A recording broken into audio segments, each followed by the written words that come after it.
হযরত উমর রাদিয়াল্লাহু আনহু দেহরক্ষীর একটি শিক্ষণীয় ঘটনা।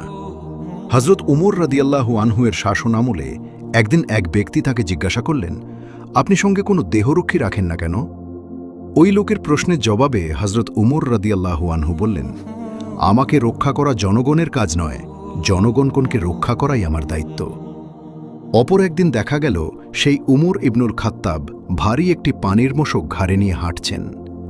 বিস্মিত বিক্ষুব্ধ তার পুত্র তাকে জিজ্ঞাসা করলেন, কেন আপনি এরূপ করছেন?